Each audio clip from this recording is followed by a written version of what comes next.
ನಮಸ್ತೆ ಫ್ರೆಂಡ್ಸ್, ಬನ್ನಿ ಇವತ್ತು ಪಾಸ್ತಾ ಹೇಗೆ ಮಾಡೋದು ಅಂತ ನೋಡ್ಕೊಳ್ಳೋಣ. ನೋಡಿ, ಇಲ್ಲಿ ನಾವು ಕುಕ್ಕರಲ್ಲಿ ಇವತ್ತು ಪಾಸ್ತಾ ಮಾಡ್ತಾಯಿದ್ದೀವಿ. ತುಂಬ ಚೆನ್ನಾಗಿರುತ್ತೆ, ಮಕ್ಕಳಿಗಂತೂ ತುಂಬಾ ಇಷ್ಟ ಆಗುತ್ತೆ. ಒಂದ್ಸಲ ಟ್ರೈ ಮಾಡಿ ನೋಡಿ. ಇಲ್ಲಿ ಒಂದು 1/4 kg ಅಷ್ಟು ನಾವು ಪಾಸ್ತಾನ ತೊಗೊಂಡಿದ್ದೀವಿ. ನಾವಿಲ್ಲಿ ರಿಂಗ್ ಟೈಪ್ ತೊಗೊಂಡಿದ್ದೀವಿ. ಇದನ್ನು ಹೇಗೆ ಮಾಡೋದು ಅಂತ ನೋಡ್ಕೊಳ್ಳೋಣ. ಮೊದಲನೇದಾಗಿ ಕುಕ್ಕರ್ ಇಟ್ಟಿದ್ದೀವಿ. ಸ್ಟವ್ ಹಚ್ಬಿಟ್ಟು ಕುಕ್ಕರ್ ಬಿಸಿ ಆದ ನಂತರ ಎಣ್ಣೆ ಹಾಕ್ಕೊಂಡಿದ್ದೀವಿ. ಎಣ್ಣೆ ಕಾದ ನಂತರ ಒಂದು ದೊಡ್ಡ ಸೈಜಿಂದು ನಾವು ಈರುಳ್ಳಿನ ಸಣ್ಣದಾಗಿ ಕಟ್ ಮಾಡಿಬಿಟ್ಟು ಹಾಕ್ಕೊಂಡಿದ್ದೀವಿ. ಈರುಳ್ಳಿನ ಸ್ವಲ್ಪ ಫ್ರೈ ಮಾಡ್ಕೊಳ್ಳೋಣ. ನೋಡಿ, ಈ ರೀತಿ ಈರುಳ್ಳಿ ಚೆನ್ನಾಗಿ ಫ್ರೈ ಆಗ್ತಾ ಇದೆ. ನೋಡಿ, ಇವಾಗ ನಾವು 2 ಟೊಮೊಟೊನ ಕಟ್ ಮಾಡಿ ಹಾಕ್ಕೊಂಡಿದ್ದೀವಿ.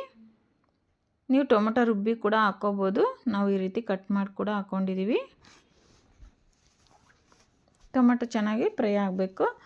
ಈಗಲೇ ನಾವು ಸ್ವಲ್ಪ ರುಚಿ ತಕ್ಕಷ್ಟು ಉಪ್ಪು ಕೂಡ ಹಾಕ್ಕೊಂಡಿದ್ದೀವಿ. ಉಪ್ಪು ಹಾಕೊಂಡ್ಮೇಲೆ ಅಷ್ಟೇ ನೀಟಾಗಿ ಮಿಕ್ಸ್ ಮಾಡ್ಕೋಬೇಕು. ಇವಾಗ 1.5 ಸ್ಪೂನಷ್ಟು ನಾವು ಶುಂಠಿ ಬೆಳ್ಳುಳ್ಳಿ ಪೇಸ್ಟ್ ಹಾಕ್ಕೊಳ್ಳೋಣ. ನೋಡಿ, ನಾವಿಲ್ಲಿ 1/4 kg ಪಾಸ್ತಾ ಮಾಡ್ತಿದ್ದೀವಿ. ಅದಕ್ಕೆ ಇಷ್ಟು ಈರುಳ್ಳಿ, ಟೊಮೊಟೊ 2, 1 ಈರುಳ್ಳಿ, ಶುಂಠಿ ಬೆಳ್ಳುಳ್ಳಿ ಪೇಸ್ಟು 1.5 ಸ್ಪೂನು ಹಾಕ್ಕೊತಾ ಇದ್ದೀವಿ. ಇಲ್ಲಿ ನೋಡಿ, ಖಾರದ ಪುಡಿ 1 ಸ್ಪೂನಷ್ಟು ಹಾಕ್ಕೊಂಡಿದ್ದೀವಿ. ಈ ಖಾರ ಪುಡಿ ಹಾಕಿದ್ಮೇಲೆ ಅಷ್ಟೇ ಚೆನ್ನಾಗಿ ಮಿಕ್ಸ್ ಮಾಡ್ಕೋಬೇಕು. ಮಿಕ್ಸ್ ಮಾಡ್ಕೊಂಡ್ಮೇಲೆ ಒಂದು ಅರ್ಧ ಸ್ಪೂನಷ್ಟು ಅರಿಶಿನ ಪುಡಿ, 1 ಸ್ಪೂನಷ್ಟು ಗರಂ ಮಸಾಲ ಹಾಕ್ಕೊಂಡಿದ್ದೀವಿ. ಇವಾಗ ಚೆನ್ನಾಗಿ ಫ್ರೈ ಆಗಿದೆ ಈ ಒಗ್ಗರಣೆ ಎಲ್ಲ. ನೋಡಿ, ಇಲ್ಲಿ ಈ ಥರ ಚೆನ್ನಾಗಿ ಫ್ರೈ ಆಗಿದೆ. ಈ ಟೈಮಲ್ಲಿ ನಾವು ತೊಗೊಂಡಿದ್ವಲ್ಲ ಪಾಸ್ತಾ, ಅದನ್ನು ಹಾಕ್ಕೊಳ್ಳೋಣ. ಅದನ್ನ ಹಾಕೊಂಡ್ಮೇಲೆ ಅಷ್ಟೇ ಮಿಕ್ಸ್ ಮಾಡ್ಕೋಬೇಕು. ನೋಡಿ, ಈ ರೀತಿ ಒಗ್ಗರಣೆಯಲ್ಲಿ ಪಾಸ್ತಾನ ಸ್ವಲ್ಪ ಮಿಕ್ಸ್ ಮಾಡ್ಕೊಂಬಿಟ್ಟು ನಾವು ಇದಕ್ಕೆ ಎಷ್ಟು ಬೇಕಷ್ಟು ನೀರನ್ನು ಹಾಕೋಬೇಕಾಗುತ್ತೆ. ಜಾಸ್ತಿ ನೀರು ಹಾಕ್ಕೋಬೇಡಿ, ಪಾಸ್ತಾ ಮುಳುಗೋವಷ್ಟಷ್ಟೇ ನೀರು ಹಾಕ್ಕೋಬೇಕು. ಜಾಸ್ತಿ ನೀರು ಹಾಕ್ಕೊಂಡ್ರೆ ಮತ್ತೆ ಮುದ್ದೆ ಆಗಿಬಿಡ್ತೈತಿ. ನಮಗೆ ಪರ್ಫೆಕ್ಟಾಗಿ ಬರಬೇಕಂತಂದರೆ ನಾವು ನೀರಿನ ಅಳತೆ ತೋರಿಸ್ತೀವಿ ನೋಡಿ ಇಲ್ಲಿ ಯಾವ ಥರ ಅಂತ ಹೇಳ್ಬಿಟ್ಟು. ಪಾಸ್ತಾ ಮುಳುಗಬೇಕಷ್ಟೇ ನೋಡಿ, ಈ ಥರ ಇಷ್ಟೇ ನೀರು ಸಾಕಾಗುತ್ತೆ.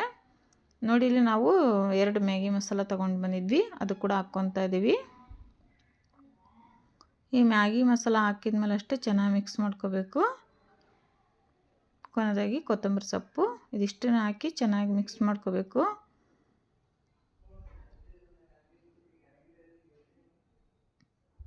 ಈ ಪಾಸ್ತಾ ಬೇಯೋದಕ್ಕೆ ನಾವು ಕುಕ್ಕರಲ್ಲೆಲ್ಲ ಮಾಡ್ತಾ ಇರೋದು, ಅದಕ್ಕೋಸ್ಕರ ಇಷ್ಟು ನೀರು ಸಾಕಾಗುತ್ತೆ. ನೋಡಿ, ಇಷ್ಟು ನೀರು ಸಾಕಾಗುತ್ತೆ. ಇವಾಗ ನಾವು ಆವಾಗಲೇ ರುಚಿ ತಕ್ಕಷ್ಟೇ ಉಪ್ಪು ಹಾಕ್ಕೊಂಡಿದ್ದೀವಿ ಒಗ್ಗರಣೆಗೆ. ಇವಾಗ ಮತ್ತೊಂದು ಸ್ವಲ್ಪ ಉಪ್ಪು ಹಾಕ್ಕೊಂಡ್ಬಿಟ್ಟು ಇನ್ನೊಂದು ಟೈಮ್ ಮಿಕ್ಸ್ ಮಾಡ್ಕೊಳ್ಳೋಣ. ನೋಡ್ಬೋದು ಇಲ್ಲಿ ಎಷ್ಟು ನೀರು ಬಿಟ್ಕೊಂಡೈತೆ ಅಂತ ಹೇಳ್ಬಿಟ್ಟು. ಇವಾಗ ಕುಕ್ಕರ್ನ ಕ್ಲೋಸ್ ಮಾಡಿ ನಾವು ಒಂದೇ ಒಂದು ಸೀಟಿ ಕೂಗಿಸ್ಕೊತೀವಿ ನೋಡಿ ಅಷ್ಟೇ. ಪಾಸ್ತಾ ಯಾವ ರೀತಿ ರೆಡಿ ಆಗೈತೆ ಅಂತ ಹೇಳ್ಬಿಟ್ಟು. ನೋಡಿದ್ರಲ್ಲ, ನೀವು ಜಾಸ್ತಿ ನೀರು ಹಾಕೋದ್ರಿಂದ ಪಾಸ್ತಾ ಮುದ್ದೆ ಆಗಿಬಿಡ್ತೈತಿ. ಅದಕ್ಕೆ ಒಂದೇ ಸೀಟಿ ಕೂಗಿಸ್ಕೋಬೇಕು. ಪಾಸ್ತಾ ಮುಳುಗೋವಷ್ಟಷ್ಟೇ ನೀರು ಹಾಕ್ಕೋಬೇಕು.